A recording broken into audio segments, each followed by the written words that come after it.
स्वागत है आप सभी का। मैं हूं आपके साथ आस्था कौशिक। बड़ी खबर देहरादून से। जीका और नोरो वायरस को लेकर अलर्ट जारी किया गया है। देहरादून के सभी अस्पतालों में यह अलर्ट जारी किया गया है। सीएमओ मनोज उप्रेती ने दिशा निर्देश दिए हैं।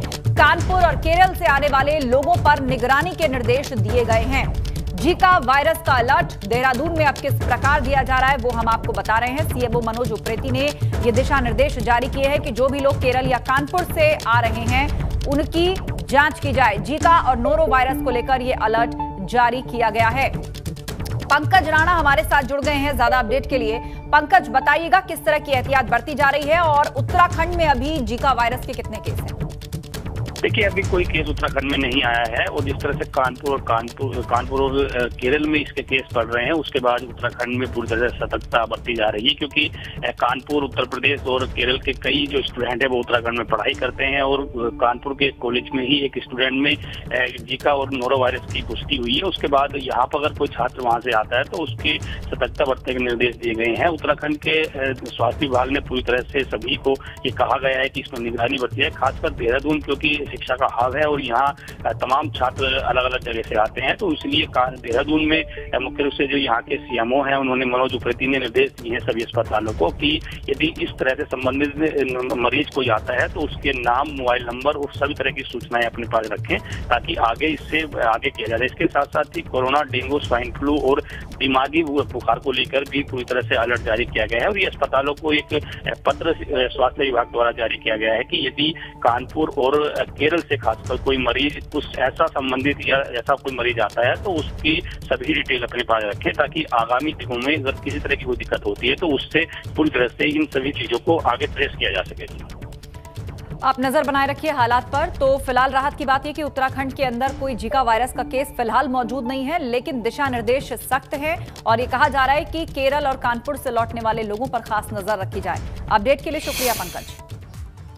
उधर उत्तराखंड में आज इगास का पर्व मनाया जा रहा है। दिवाली के 11 दिन बाद पहाड़ में आज दिवाली मनाई जाती है और इसे इगास कहा जाता है। आज के दिन सुबह मीठे पकवान बनते हैं, शाम को भेलों जलाकर देवी देवताओं की पूजा होती है और इसका शुभ मुहूर्त आज सुबह 5:38 से शुरू हो चुका है। ये 15 नवंबर सुबह 6:38 तक चलेगा।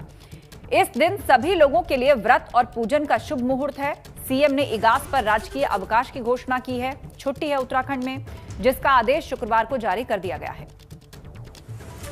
तो पहाड़ की दिवाली कहा जाता है इगास पर्व को और इस दिन घरों में लोग देवी देवताओं की पूजा करते हैं, मीठे पकवान बनते हैं, व्रत रहते हैं और सबकी कुशल क्षेम की कामना की जाती है। इगास पर सरकार की ओर से राजकीय अवकाश की भी घोषणा की गई है। आज उत्तराखंड में इगास पर्व मनाया जा रहा है। सीधे अब आपको लिए चलते हैं देहरादून। हमारे सहयोगी विनोद कुमार हमारे साथ लाइव जुड़ रहे हैं। विनोद, सबसे पहले आपसे समझना चाहेंगे कि दीपावली के बाद आने वाला ये इगास पर्व दरअसल उत्तराखंड में इसकी महत्ता क्या है और आज किस तरह से मनाया जाता है?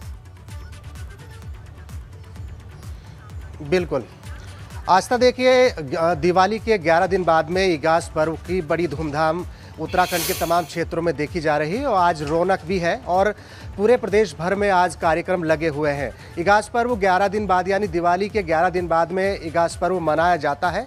और अगर सबसे पहले बात करें इगास पर्व को लेकर, पिछले 2-3 सालों से राज्यसभा सांसद और राष्ट्रीय मीडिया प्रभारी अनिल बलूनी की सराहनीय पहल की सराहना पूरे प्रदेश भर में की जा रही है, क्योंकि चाहे कोई वीवीआईपी हो या तमाम फिल्म स्टार हो, तमाम जितने भी उत्तराखंड से बाहर रह रहे हैं, राज्यसभा सांसद अनिल बलूनी की सराहनीय पहल थी कि इगास पर्व को अपने घर में मनाइए। श्रद्धा, भाव, उल्लास का ये पर्व है और हर तरीके से आज पूरी तरह से रौनक पूरे प्रदेश भर में है।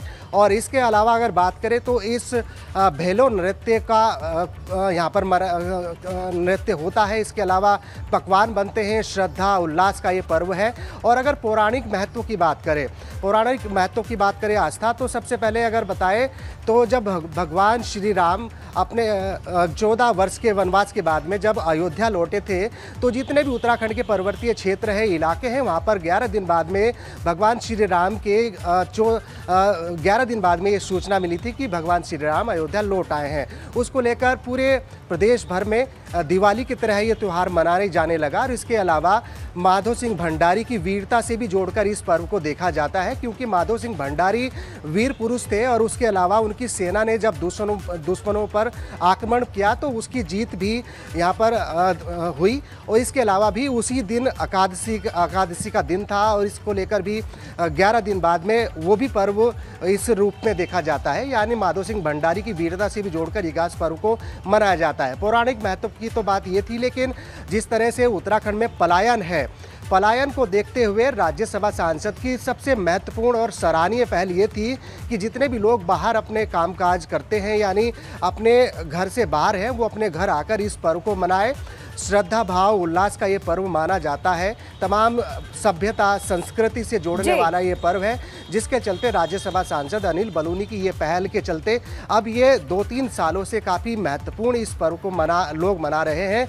और पिछले 2-3 सालों से बिल्कुल आपने अनिल बलूनी का जिक्र किया कि उनकी पहल के बाद बीते 2 से 3 सालों में इसकी जो भव्यता है वो बढ़ी है और महत्ता इसको समझकर बड़े पैमाने पर लोग धूमधाम से इसको मना रहे हैं। आप बने रहेंगे विनोद हमारे साथ, आगे भी हम आपसे चर्चा के लिए लौटेंगे।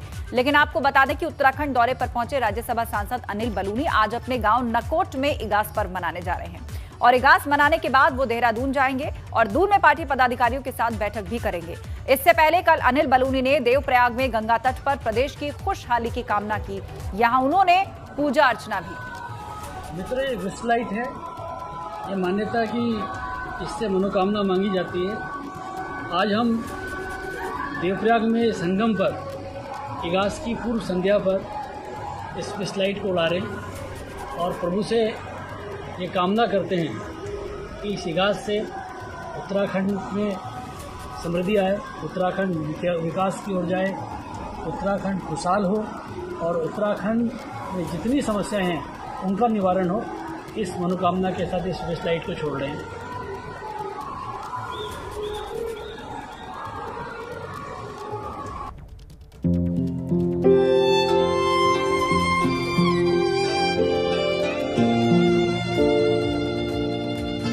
मौका है ऊधम सिंह नगर, हरिद्वार और देहरादून की जनता इस बार धूमधाम से इगास मनाए।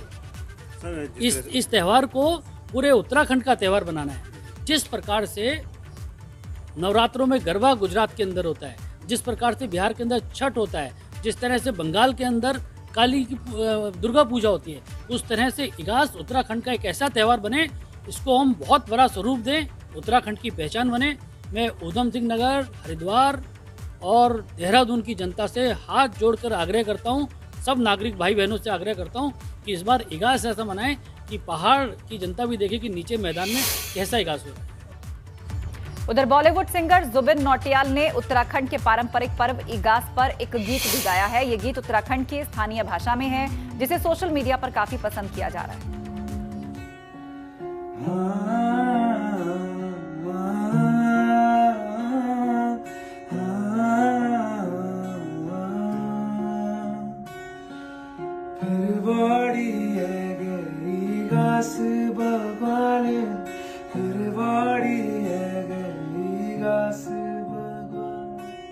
चल गोरे जोला सभी ऐसु कर साल मिली झूली मनोला इगास भगवान। इगास हमारे उत्तराखंड की संस्कृति का एक बहुत ही महत्वपूर्ण त्योहार है। इसे जोरों शोरों से मनाएं, प्यार और अमन का नारा दोहराएं। जय उत्तराखंड, जय भारत।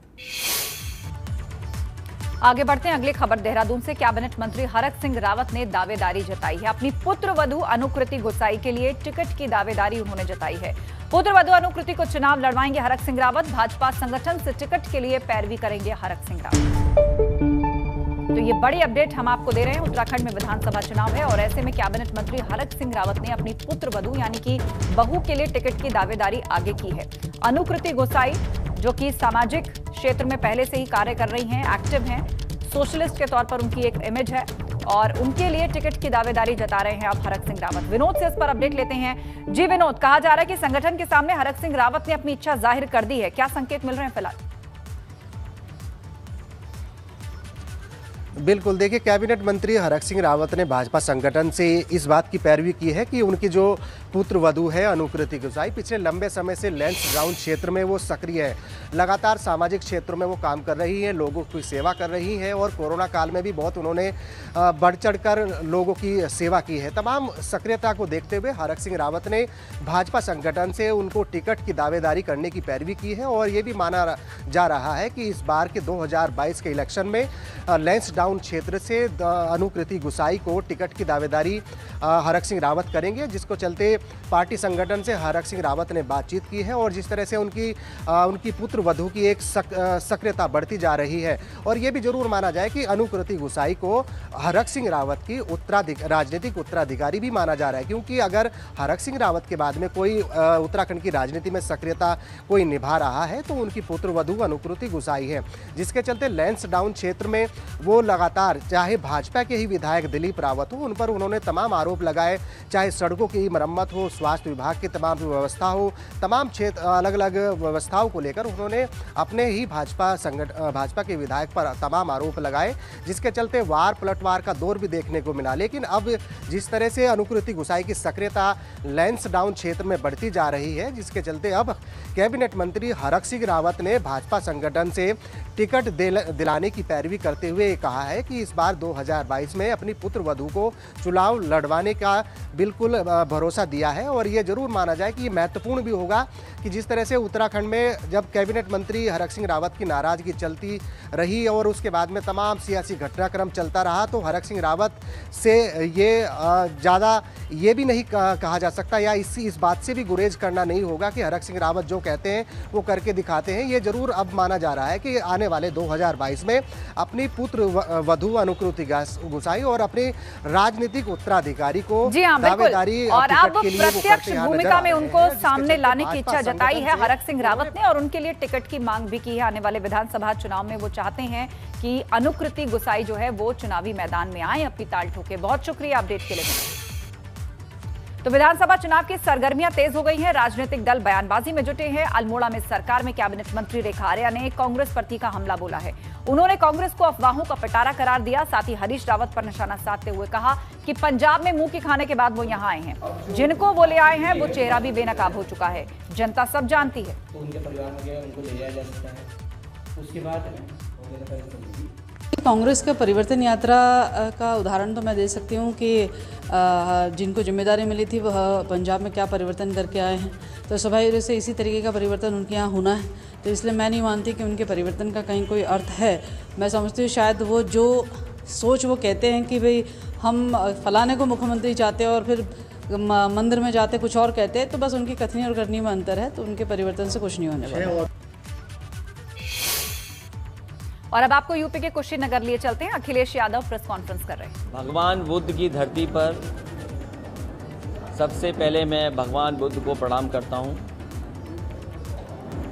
और दसों दिशाओं में जितने देवी देवता हैं उनको भी मैं प्रणाम करता हूं। मुझे खुशी है इस बात की कि कुशीनगर में कई बार मुझे आने का मौका मिला है और इसी जगह पर रह कर के कई बार पॉलिटिकल प्रोग्राम्स किए हैं। जब कभी भी कुशीनगर में आए हैं और कार्यक्रम हुए हैं, समाजवादी पार्टी के पक्ष में हमेशा बहुमत की सरकार बनने का काम हुआ है। इसलिए सबसे पहले भगवान बुद्ध की धरती को मैं प्रणाम करता हूँ। कल से कार्यक्रम चल रहा है।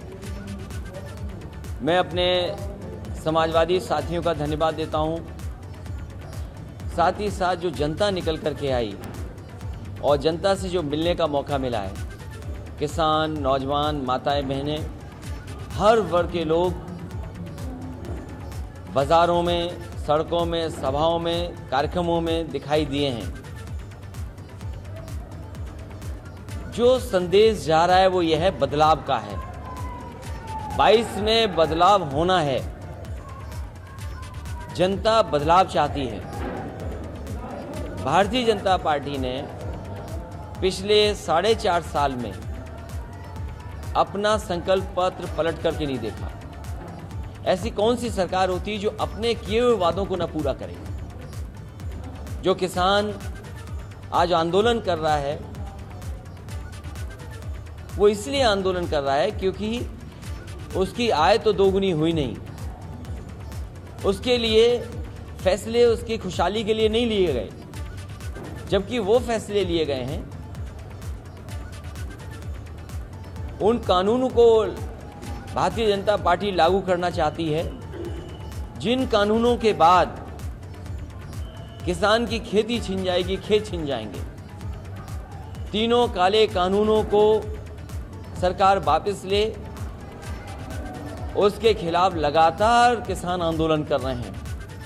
पूरे देश के किसानों में नाराजगी है कि जहां उनके बीच में खुशहाली के लिए कानून आने चाहिए थे, उनकी जमीन को छीनने के लिए कानून आए हैं।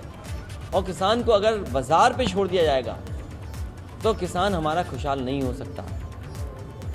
उन कानूनों के खिलाफ कई किसानों की जान जा चुकी है, सरकार को कोई परवाह नहीं है। ये उत्तर प्रदेश में ही जिस तरीके से किसानों का आंदोलन को कुचलने का काम किया सरकार ने, भारतीय जनता पार्टी, उनके गृह राज्य मंत्री, उनके बेटे पर आरोप, और अब तो सुप्रीम कोर्ट जांचें, न जाने कितने कितने सवाल खड़े हो रहे हैं। कहीं ऐसा हो सकता है जो अन्नदाता है उसको जीप के टायर से कुचल दें, किसान को टायर से कुचल दिया गया और उसके बाद कानून कुचल रहे थे। इन्हें अगर और मौका मिल गया तो हो सकता है इस संविधान को भी कुचल दें। किसान दुखी है, आय दोगुनी हुई नहीं, महंगाई बढ़ गई। ये वही सरकार है जो कहती थी हम इतने दिनों में महंगाई कम कर देंगे। आज डीजल की कीमत क्या है, पेट्रोल की कीमत क्या है। और पिछले क्वार्टर में दुख इस बात का है कि पिछले क्वार्टर में जो ONGC कॉरपोरेशन है उसको लगभग 600 गुना मुनाफा हुआ है। 600 गुना मुनाफा कॉरपोरेशन को। किसकी जेब काटी जा रही है? गरीब और किसान की जेब काट के अमीरों की तिजोरी भर रही है सरकार। डीजल पेट्रोल की कीमतें कितनी बढ़ गई, वो याद रखें। जिस समय डीजल पेट्रोल की कीमत बढ़ती है, हर ज़रूरत की चीज़ की कीमत बढ़ जाती है। इस सरकार ने महंगाई बढ़ाई है, और महंगाई नहीं बढ़ाई है, जो भारत में इन्वेस्टमेंट आना था, जो उत्तर प्रदेश में लगातार सरकार प्रयास कर रही थी कि यहाँ पर निवेश आएगा। कितना निवेश आया? बेरोजगारी बढ़ गई, नौकरियाँ छिन गईं। और बाबा साहब भीमराव अम्बेडकर जी ने जो संविधान बनाया था, जिसके तहत हक और सम्मान मिलना था, आज वो हक और सम्मान नहीं मिल रहा है। सरकारी संस्थाएं जब बिक जाएंगी, सरकारी जो संस्थानें जब बिक जाएंगे तो नौकरियां कहाँ होंगी, कहाँ हमें मिलेगा हक। इसलिए सरकार ने न केवल उत्तर प्रदेश को बर्बाद किया है, किसानों को कुचला है, महंगाई बढ़ाई है, बेरोजगारी बढ़ाई है, और 4.5 साल के कार्यकाल में शिलान्यास का शिलान्यास किया है, उद्घाटन का उद्घाटन किया है, रंग बदलने का काम किया है, नाम बदलने का काम किया है। ज़मीन पर विकास नहीं है। और जो भी समाजवादी सरकार के काम थे, उन कामों को अभी भी उद्घाटन कर रहे हैं। याद कीजिए, अभी कुछ दिन पहले प्रधानमंत्री जी और भारतीय जनता पार्टी के लोग बड़ी संख्या में आए थे। ये इसी कुशीनगर को दुनिया में पहचान दिलाने के लिए, यहाँ पर टूरिज्म बढ़ जाए, यहाँ का व्यापार बढ़ जाए, इसको दुनिया से जोड़ने का काम अगर किसी ने किया था तो समाजवादियों ने किया था। वो एयरपोर्ट समाजवादी सरकार की देन है। कुशीनगर और आसपास के लोगों के लिए सुविधा और टूरिज्म को बढ़ाने के लिए आज ही के बाद उत्तर प्रदेश की एक बड़ी परियोजना का भी उद्घाटन होने जा रहा है। वो भी समाजवादियों की देन है। केवल नाम बदल दिया, ठेकेदार बदल दिए। सोचो, वो ठेकेदार हटा दिया, उनका ठेका छीन लिया, जो देश के सबसे अच्छी कंपनियां मानी जाती हैं। जब सरदार पटेल जी की प्रतिमा बननी थी तो उस कंपनी को याद किया गया। जिस समय भगवान श्री राम का मंदिर बनना है, उस कंपनी को याद किया।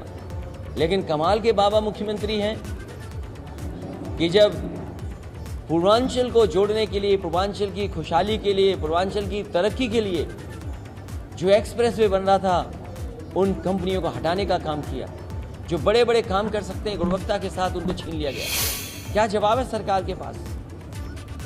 जो काम 5 साल पहले समाजवादियों ने कर दिया, सड़क पर हवाई जहाज उतार दिए, लड़ाकू विमान उतार दिए, सोचो 5 साल पीछे चल रहे हैं। हमें कहने को तो वो पिछड़ा कहें, बैकवर्ड कहें, कुछ भी कहें, लेकिन हमारी सोच फॉरवर्ड है। हम बैकवर्ड होकर के भी हम प्रोग्रेसिव हैं, फॉरवर्ड लुकिंग हैं। वहीं वो अगड़े होने के बाद भी बैकवर्ड हैं, पिछड़े हैं, सोच से पिछड़े हैं, काम में पिछड़े हैं। इसलिए परिवर्तन होना तय है, परिवर्तन होके रहेगा। बदलाव के लिए किसानों ने ठाना है, बेरोजगारों ने ठाना है, व्यापारियों ने ठाना है। कोई सोच सकता है कि व्यापारी आए कारोबार के लिए, काम के लिए, पुलिस जाकर के उसकी जान ले ले? एफआईआर नहीं लिखने दे रहे, अधिकारी धमका रहे कि एफआईआर लिखोगे आप। और केवल एक घटना नहीं है, उत्तर प्रदेश में इस तरह की न जाने कितनी घटनाएं हुई हैं जहां निर्दोषों की जान ले ली गई। कासगंज में वो नौजवान, कोई कल्पना कर सकता है कि जो नल है उससे अपनी हुडी के तार से जान चली जाए उसकी? ये कहाँ की कहानी पुलिस बना रही है? क्या आपने नहीं देखा गोरखपुर में डीएम एसपी धमका रहे थे उसके परिवार को कि एफआईआर न लिखें? आज कस्टोडियल डेथ में सबसे आगे है उत्तर प्रदेश, और वो इसलिए क्योंकि ठोको राज चल रहा है। ठोको राज में पता ही नहीं है कौन किसको ठोक दे। अभी फर्रुखाबाद में, फतेहगढ़ में जेल में कैदियों ने जेलर और डिप्टी जेलर का सर तोड़ दिया, न जाने कितने घायल हो गए। और एक बार फिर से आपको कुशीनगर लिए चलते हैं। अखिलेश यादव इस वक्त प्रेस कॉन्फ्रेंस कर रहे हैं। भारतीय जनता पार्टी से ज्यादा झूठ कोई नहीं बोल सकता। भारतीय जनता पार्टी जब से सत्ता में आई है 14, 17, 19, इतना अहंकार है, आदमी को आदमी नहीं समझते। और अगर आपको समझना हो तो मुख्यमंत्री जी का रिमाइंड कर करके वो देख लीजिए, टीवी पे इंटरव्यू दिया था, क्या इंटरव्यू दिया था। और आज महंगाई से कौन नहीं परेशान है। इसलिए उनके जैम का मतलब कुछ भी हो, लेकिन समाजवादियों ने जो जैम का मीनिंग निकाला है, Bharatiya Janata party J for झूठ, भारतीय जनता पार्टी का जे फॉर झूठ, ए फॉर अहंकार और एम फॉर महंगाई, जिसका जवाब भारतीय जनता पार्टी नहीं दे सकती। भारतीय जनता पार्टी को अपने जेम का जवाब देना है। तो समाजवादी अंदाज में जेएम यानी जैम का मतलब अपनी तरह से इंटरप्रेट करके जनता को संदेश दे रहे थे अखिलेश यादव।